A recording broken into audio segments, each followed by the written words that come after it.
14ರಲ್ಲಿ ಈ ಕ್ಷೇತ್ರದಲ್ಲಿ ಚಿಕ್ಕ ಗುಡಿಸಲಾಗಿ ಯಲಂನವರು ಒಂದು ಗುಡಿಯಲ್ಲಿದ್ದಾಗ ಅಲ್ಲಿಂದ ಒಂದು ಅಪ್ರಾಕ್ಸಿಮೇಟ್ ಒಂದು 5 ವರ್ಷ ಅದಾದ ನಂತರ ಏನಾಯ್ತು, ಒಂದ್ ಸ್ವಲ್ಪ ಇಟ್ಟಿಗೆಯಲ್ಲಿ ಸ್ವಲ್ಪ ಮೇಲ್ಗಡೆ ಕನ್ಸ್ಟ್ರಕ್ಷನ್ ಸ್ಟಾರ್ಟ್ ಮಾಡಿ ಇನ್ನೊಂದು ಸ್ವಲ್ಪ ಫರ್ದರ್ ಡೆವಲಪ್ಮೆಂಟ್ ಮಾಡಿಸಿದ್ರು.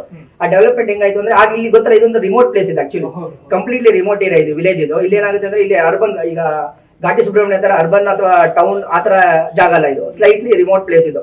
ಸೊ ಇಲ್ಲಿ ಯಾರಿಗೂ ಅಷ್ಟು ಗೊತ್ತಿರಲಿಲ್ಲ ಇಲ್ಲಿ ಈ ತರದ ಒಂದು ಕ್ಷೇತ್ರ ಇದೆ, ಇಲ್ಲೊಂದು ಪವಾಡಗಳು ನಡೆಯುತ್ತೆ, ಇಲ್ಲೊಂದು ಅರ್ಕೆಗಳನ್ನ ತೀರಿಸಿದ್ರೆ ಏನೋ ಒಂದು ಸೇವೆ ಸಲ್ಲಿಸಿದ್ರೆ ಭಕ್ತಾದಿಗಳಿಗೆ ಅವರ ಸೇವೆಗಳು ನೆರವೇರುತ್ತೆ ಅಂತ ಯಾರಿಗೂ ಅಷ್ಟು ಗೊತ್ತಿರಲಿಲ್ಲ.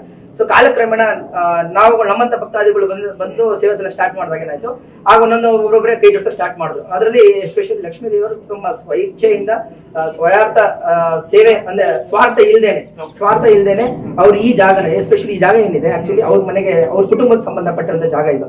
ಆದ್ರೂ ಅವ್ರು ಏನ್ ಮಾಡಿದ್ರು, ಈ ದೇವಸ್ಥಾನಕ್ಕೋಸ್ಕರ ಅವರು ಅವ್ರದೇ ಆದಂತ ಒಂದು ಜಾಗ ಇಷ್ಟು ಕುಂಟೆ ಅನ್ನೋದ ದೇವಸ್ಥಾನಕ್ಕೆ ರಿಜಿಸ್ಟರ್ ಮಾಡ್ಕೊಟ್ಟಿದ್ದಾರೆ. ಇದು ಅದು ನಿಸ್ವಾರ್ಥ ಸೇವೆ ಅಂತಾನೂ ಕೂಡ ಹೇಳ್ಬೋದು.